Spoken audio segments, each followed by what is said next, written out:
próximo tema é a importância da especialização nas áreas do direito e da gestão condominial, com o Dr. Márcio Luiz Espímpolo. Dr. Márcio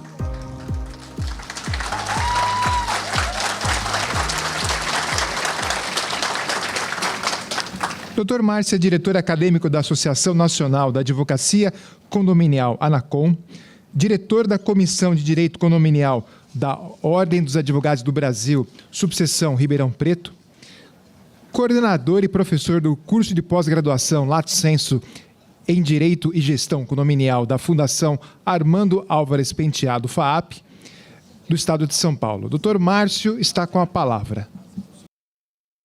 Como diretor acadêmico da ANACOM, tá? 3 em 1, vocês perceberam, né? Gente, o Congresso está acabando. De novo, vai, como se eu estivesse chegando agora. Pessoal, o Congresso nosso está acabando. Legal, hein? Eu gosto disso, hein?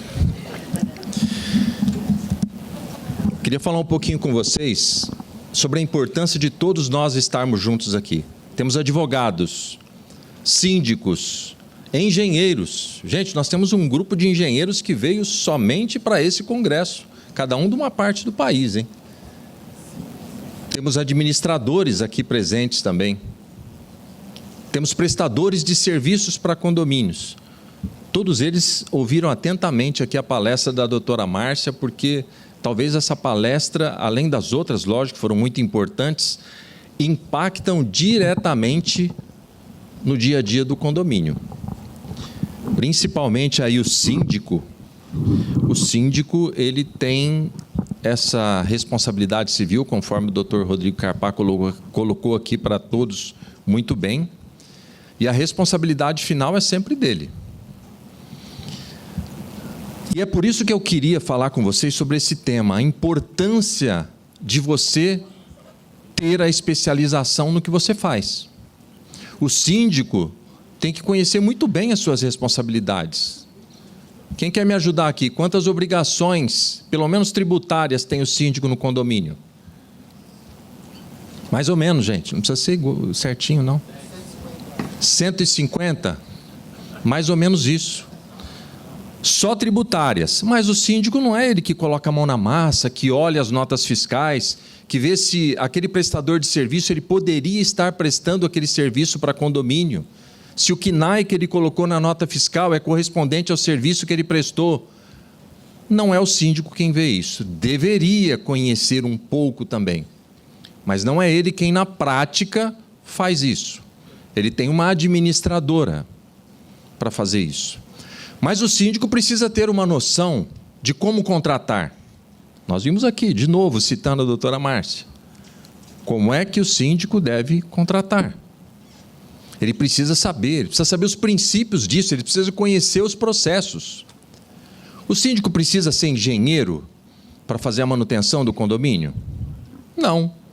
Mas ele precisa conhecer os processos, precisa conhecer os prazos dessa manutenção. Precisa saber o que precisa fazer no condomínio.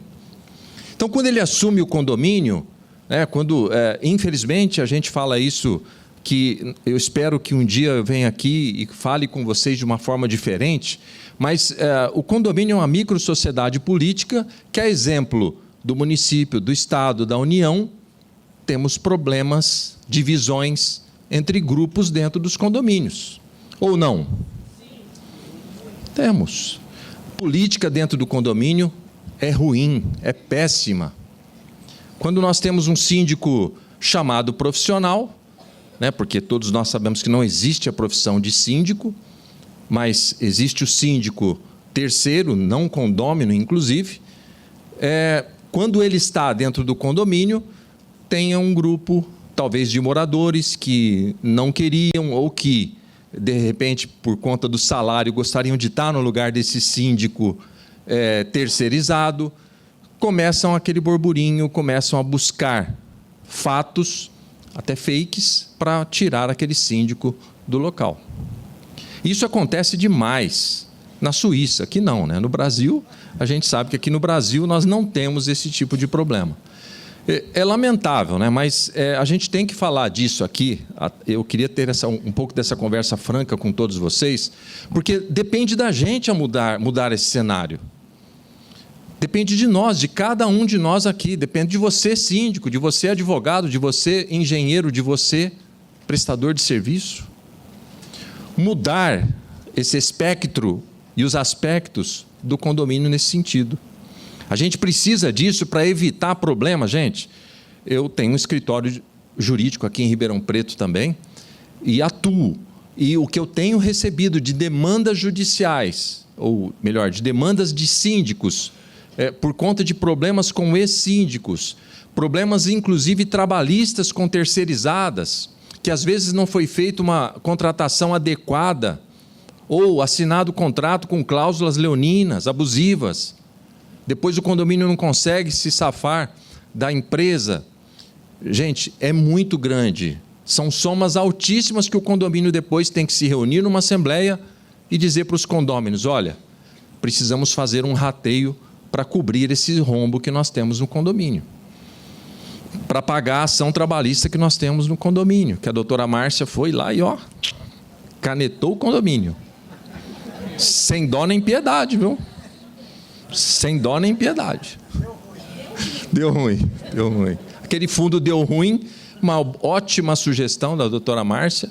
Vou até começar é interessante sugerir isso para se colocar no contrato e exigir da empresa terceirizada, porque isso é o que mais temos problemas. Mas falando da especialização, gente, o síndico ele precisa, então, ter o conhecimento do que faz, do que vai fazer. A maioria dos síndicos moradores acabam entrando, né? Ainda nós temos alguns casos daqueles condomínios, principalmente os menores, que ninguém quer ser síndico. E contratar um síndico externo é caro e ninguém quer também. E aí, qual a solução? O que é que nós vamos fazer? Tem que se decidir ali naquela assembleia. Lá em Portugal, não sei se vocês sabem como é, mas a convenção diz que cada morador ele vai ser síndico por 1 ano. Então começa no primeiro andar, apartamento 11. Depois vai para o 12, para o 13, e ele não pode se safar de ser síndico. Tem que ter um problema muito sério, alguma questão, para inviabilizar a posse dele como síndico e a responsabilidade dele. É lógico que nós estamos falando de um outro tipo de local, uma cultura diferente, e também não tem tantos condomínios, pelo menos, por exemplo, em Portugal, verticais, como nós temos aqui, ou condomínios clubes, como nós temos aqui, embora muitas construtoras estão indo para lá e fazendo esse tipo de condomínio também. Então, o que eu quero dizer para vocês é que nós precisamos estudar, os síndicos precisam estudar, precisam se especializar, precisam assistir congressos como esses, palestras, fazerem cursos, estudar, ser autodidata também. Os advogados precisam muito também. Nós temos aí grupos de WhatsApp da ANACOM, né? A maioria dos que estão aqui presentes estão, e nós vemos as barbaridades que acontecem no Brasil. Coisas que a gente não acredita que esteja acontecendo. Agora mesmo eu recebi uma notícia, lá no grupo da ANACOM, da pessoa ter feito uma padaria numa unidade, dentro da unidade dela. E aí, gente, ele fez tudo isso e ninguém fez nada. Cadê o síndico? Precisa impedir esse tipo de coisa. O Nestor Duarte disse aqui, falou sobre a inconstitucionalidade do artigo. A gente não pode mudar a finalidade da unidade assim, de uma hora para outra, a nosso bem-querer. Então, nós precisamos saber o que nós temos que fazer dentro do condomínio, principalmente como advogados. E nós somos muito demandados dentro dos condomínios. Nos pedem advertência, multas, orientações diárias, né? Quem presta assessoria jurídica preventiva com um contrato mensal, é assim que acontece.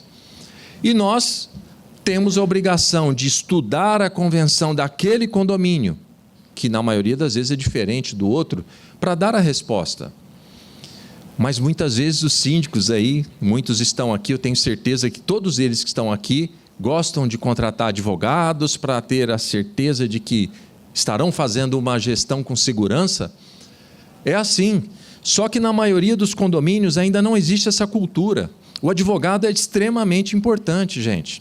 Gente, nós temos aqui muitos síndicos que eu estou vendo, síndicos que atuam em mais de um condomínio. Isso não acontecia há 10, 15, 20 anos atrás. Não acontecia. O que nós tínhamos, principalmente com a lei de 64, eram condomínios baixos, de até 8 andares no máximo, de 10, 15, 20 apartamentos, onde o próprio morador era síndico. Só que hoje não dá mais para ser assim. Disseram aqui, são 150, pelo menos 150 obrigações tributárias que o condomínio tem. O síndico precisa entender. Então não dá mais para ser amador.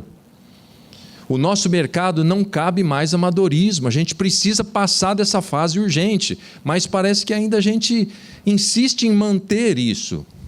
Às vezes, o advogado é culpado, porque o advogado, na maioria das vezes, quer prestar um serviço para o condomínio, mas está começando, então ele não pega a tabela da OAB para dar o preço para o condomínio, e às vezes o condomínio também, quando leva para uma assembleia, é mais uma despesa. Mas é só R$1 por pessoa. Não importa, é despesa, não queremos. Então, do síndico amador, nós já temos síndicos profissionais, síndicos especializados na área de condomínios. Os advogados também não são mais generalistas, são advogados especializados, como a maioria dos que estão aqui, são focados na área condominial. Não são generalistas, não cuidam de família, de trabalhista, de outros. Trabalhista acaba sendo implícito, né? Na área do direito condominial, mas outras áreas não. Então, o advogado também é muito importante dentro do condomínio, é essencial. O síndico e o advogado. E hoje, gente, é muito difícil a gente imaginar um condomínio andando bem sem uma administradora competente. É preciso que as administradoras também tenham funcionários especializados, porque esse é um outro problema que a gente tem. Muitos problemas causados por administradoras que chegam nos nossos escritórios, por falta de auxílio ao síndico na gestão adequada. Muitos síndicos deixam nas mãos da administradora todo o trabalho, pagamento de contas, gestão, e aí uma vez por ano ele se senta com a administradora e vai prestar contas. Não dá para ser assim. A administradora é auxiliar do síndico, ela não está no lugar do síndico. O Dr. Rodrigo Carpá deixou bem claro isso aqui, quando ele falou sobre as responsabilidades. E mais uma coisa que os condomínios, gente, eu incentivo muito os condomínios que eu atuo, a auditoria, ou chamamos de perícia preventiva, mensal para os condomínios. Independente de administradora, independente de escritório de advocacia, uma auditoria especializada vai verificar a pasta, passar um pente fino nela e entregar para o condomínio, para o conselheiro. Eu, por exemplo, defendo sempre, eu acho muito interessante, né? Muitos conhecem isso que eu falo, que eu gosto muito da ideia do conselho profissional, conselho consultivo, aliás, e não o conselho fiscal. Porque o conselho fiscal é eleito numa assembleia também da mesma forma que muitos síndicos, não tem ninguém, eu posso ser o conselheiro aí para assinar. Mas muitos deles não são técnicos, não têm a mínima ideia do que estão fazendo ali. E aí você cobra dele uma atitude, você viu as pastas, você não viu que tinha esse problema. O coitado começa, até muda do condomínio, porque é muita pressão. Então, o que eu defendo, e costumo fazer isso nas novas convenções que eu tenho feito, eu coloco um conselho consultivo, porque o conselho consultivo, ele vai ajudar o síndico com algumas ideias, lógico, com as limitações também, ele não pode tomar decisões e nem barrar decisões do síndico, mas ele vai ser consultado. O conselho consultivo pode pegar a pasta de prestação de contas, olhar a pasta e ele olhar ali, colocaram 5.000 metros de grama aqui na nota fiscal, o nosso condomínio nem jardim tem, onde foi parar essa grama? Ele vai saber, porque ele conhece o condomínio dele. Agora, o conselho fiscal, se for uma auditoria preventiva, que é muito barato hoje, gente, muito barato para um condomínio rateando com todos os condôminos, ele vai entregar para o conselho um parecer, um laudo mensal dizendo que as contas estão em dia, se não estão, se estão sendo recolhidos impostos errados ou não. Isso vai facilitar muito a gestão e vai evitar que o condomínio tenha problemas. Isso é profissionalizar a área condominial, com síndico, advogado, administradora capacitada, auditoria preventiva. Eu tenho certeza que se a gente fizer isso, se a gente conseguir aqui, sair daqui hoje desse congresso com uma mentalidade de especialização, nós teremos muito a ganhar. E quando eu falo de especialização, qualquer um que tenha graduação pode fazer uma especialização também. Hoje em dia, existem muitas especializações em gestão condominial e também em direito condominial. Nós já falamos aqui que eu coordeno aqui na FAAP uma pós-graduação em direito e gestão condominial. As duas áreas juntas andando, 430 horas. Hoje nós estamos no formato EAD, 1 ano. Mas existem outras, inclusive de colegas que estão aqui presentes, que também estão nisso. Nós fomos aí os precursores, digamos assim, nacionalmente, mas hoje a academia condominial está pedindo mais especializações, ou que você se especialize. E eu quero aproveitar aqui e falar com vocês um pouquinho, rapidamente, né? Alguém prende o Orlando aí de novo, né? Eu logicamente, vou falar daqui, eu sei que talvez outras pós-graduações tenham também feito trabalhos semelhantes, mas nas nossas turmas de pós-graduação, nós já estamos na 3ª turma, no final do curso, eles foram como que obrigados, né? Eu dei uma ajudinha para eles nessa obrigação, de escrever um artigo científico, de fazer um estudo, além de todos os estudos de todas as matérias que eles fizeram durante o curso no direito e na gestão. E esse artigo científico de conclusão de trabalho virou livro. Então, nós temos o livro da 1ª turma de Direito e Gestão Condominial da FAAP, que começou em 2019 e acabou na pandemia. E eu gostaria que quem tiver da 1ª turma aqui, por favor, se levante.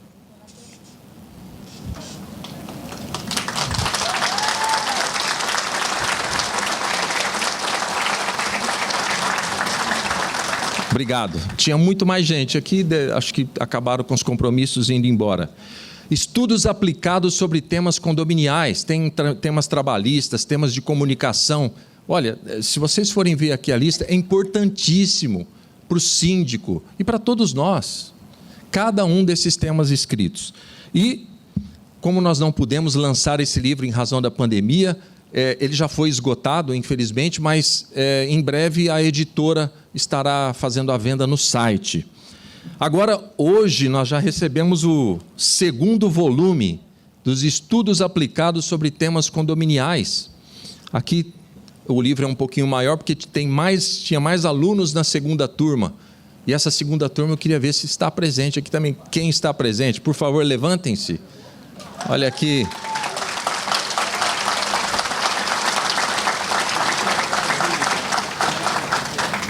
Já estão me informando aqui que o livro está disponível na editora brasilica.com.br. Mas esse livro especial, como eu recebi hoje, inclusive, ele está ali na banquinha de livros atrás. Vocês podem adquirir esse livro e fará um grande favor tanto aos autores, né, quanto para todos. Gente, olha, tem muitos temas aqui de especialização. Eu vou ler somente alguns para vocês aqui, ó. Previsão orçamentária fixa e variável. O desafio da parte de gestão. Esse livro foi prefaciado por Gabriel Carpá, que é o pai do Rodrigo Carpá, que tem uma das maiores administradoras de São Paulo e é um administrador fantástico. Vamos lá. A importância da comunicação bem elaborada para o sucesso de uma assembleia condominial. Olha aí, ó. Quais são os critérios? O que eu preciso fazer para fazer uma boa assembleia? Como eu devo me comunicar? As assembleias, gente, são um caos. Todo mundo que entra numa assembleia sai esgotado. Além do tempo que demora demais a assembleia, a comunicação dentro da assembleia é péssima. Então, aqui nós temos algumas dicas, né? A obrigatoriedade do seguro para condomínios e responsabilidade do síndico. Olha só, vocês sabiam que seria muito importante ter um seguro para o síndico de responsabilidade civil e também para o condomínio? Esse livro vai ajudar vocês. Inadimplência em condomínio edilício. Também, olha, tem inúmeros capítulos aqui.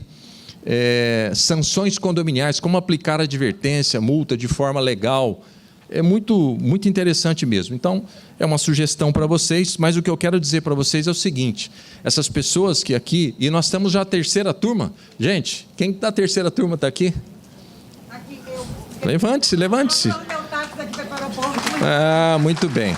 Temos aqui, lá no fundo, aqui, síndicos da cidade. Olha só, a nossa colega aqui, Verônica, é de Salvador, na Bahia. Nós temos aqui gente do Maranhão, do Pará, tudo fazendo a pós-graduação. Então, são pessoas que se interessaram, e eu não estou aqui vendendo não, gente. Estou só falando para vocês que é importante isso se alastrar pelo Brasil. A gente precisa de profissionalizar, de trazer competência para esse segmento. É muito carente, os condomínios estão crescendo a cada dia. A população condominial não para de crescer. Eu estive vendo uma reportagem aqui, a Denise está aqui, da primeira turma de pós-graduação, mora em Sorocaba. Eu vi uma reportagem ontem que 99 incorporações imobiliárias, implantações foram feitas no ano passado. Então imagine, gente, 100 prédios de uma só vez. Aqui em Ribeirão Preto... Aqui em Ribeirão Preto também uma série de prédios. O Brasil todo virou um canteiro de obras, inclusive na pandemia, que vocês sabem que foi a única coisa que não parou, foi considerado essencial. Então a construção civil não vai parar e precisa de gente, mais gente capacitada. A gente precisa colaborar um com o outro. O Rodrigo disse aqui, eu vou reafirmar, a gente precisa encarar um ao outro como parceiro. Porque se a gente encarar como inimigo, a gente vai querer o tempo todo ficar puxando o tapete um do outro. E nós não podemos fazer isso. Nem advogados, nem administradores, nem síndicos. A gente tem que se unir. O síndico, inclusive, a ANACOM, ela é uma associação que abarca todos, mas não é uma associação, um sindicato de síndicos, nem de advogados. É uma associação onde está reunindo, como eu falei aqui, o Miguel Zain, presidente, é o cordão que está unindo todas as classes. E tem engenheiros na ANACOM também, tem engenharia, tem síndicos, tem advogados, tem administradores. Isso tudo a gente está tentando fazer uma força global, no caso aqui, do Brasil, para que todos nós consigamos, juntos, profissionalizar esse mercado, sair desse amadorismo total, porque a gente ainda está num amadorismo muito grande, mas já estamos dando passos gigantescos. Olha, com as comissões de direito condominial que existem Brasil afora, com a Comissão Nacional, agora a ANACOM, que está vindo para realmente abraçar todo mundo. E quem ainda não é associado da ANACOM, procure lá no site, ANACOM. Você vai encontrar como você se associar. É muito barato. E o que você recebe da ANACOM é muito benefício, gente. Então, eu queria mesmo era deixar esse recado. E, por fim, agradecer a todos vocês que estiveram presentes. Eu quero usar até parafrasear uma frase de Saint-Exupéry, aquele mesmo autor de Pequeno Príncipe, e muitos outros livros que talvez muitos de nós não conheçamos, mas ele disse que cada um que passou aqui, né, todos os palestrantes, né, palestras incríveis que nós tivemos aqui, eles deixaram um pouquinho deles para a gente. Eu tenho certeza que cada um aqui pôde absorver um pouquinho de cada um deles. Mas muitos deles me disseram também que está levando muito de cada um de nós, de vocês. Então, cada um que passa, deixa um pouquinho de si e leva um pouquinho de nós. E eu gostaria de deixar essa mensagem, esse recado para vocês, para que a gente se una, gente. A gente precisa de união. Se a gente simplesmente achar, poxa, legal, estou lá num congresso e tudo e tal, mas chegar lá no nosso escritório, no nosso condomínio, e não fizer nenhuma mudança, de nada vai adiantar. A gente tem muito a ganhar aqui. Só dessa última palestra, eu vou ficar só nessa última. Quantas coisas a gente pode aplicar no nosso dia a dia disso para evitar problemas para o condomínio que a gente atua? Quantas? Eu vi um monte de gente anotando aqui e depois nós vamos encaminhar os slides também por e-mail para todos, do que a doutora Márcia colocou aqui, ela já autorizou a gente a fazer isso, para que a gente consiga até diminuir o trabalho dela, que está muito trabalho, está reclamando bastante. Né, Márcia? E assim sucessivamente, gente. A gente precisa estudar, mas estudar, eu sei que a parte acadêmica às vezes é chata, tudo, mas a gente precisa. Não vamos perder o hábito de ler livros, mesmo que seja de forma eletrônica. É importante a gente estar familiarizado com tudo isso. Eu espero que vocês retornem para os seus lares em paz, que consigam levar um pouquinho disso tudo, para que a gente consiga continuar a fomentar o direito, a gestão, a engenharia, tudo sobre condomínios no nosso dia a dia, na nossa casa. Então, mais uma vez, gente, eu quero agradecer a vocês, a presença. Muita gente, a gente se deslocou aqui de Salvador, do Maranhão, do Pará, vocês viram aí no começo, né? 23 estados associados pela ANACOM. Isso é muito bonito, isso é muito importante. E começou, a gente se conhece, a maioria se conhece via WhatsApp. Às vezes eu olho para uma pessoa assim, olhando, não tem a foto dela lá, eu não sei quem é, né? Então até me desculpa aí se alguns eu cumprimentei, mas eu não sei o nome. E eu acho que isso aconteceu com todo mundo, né? Porque todo mundo está nos grupos aí de síndicos da cidade, de síndico de fora, de OAB, de ANACOM, enfim, hoje me colocaram em grupo de engenharia também, já virei engenheiro. Então, vai tudo, eu tenho que saber um pouquinho de cada coisa, né? Então, é tudo isso. Isso é muito importante para a nossa saúde nessa área, porque a nossa saúde mental está estragada, né? O condomínio estraga a nossa saúde mental, né? E a gente precisa mudar isso um pouquinho, né? As psicólogas aí é que estão indo bem, estão saindo bem com quem trabalha para condomínio, síndicos, moradores, advogados, etc. e tal, né? Terapia, o negócio é terapia. Gente, então é isso. Eu queria saber, o Zahin vai falar um pouquinho? Vai. Ele 2 horas? 2h30. Tá, gente, muito obrigado de novo pela presença de vocês e nos vemos em breve.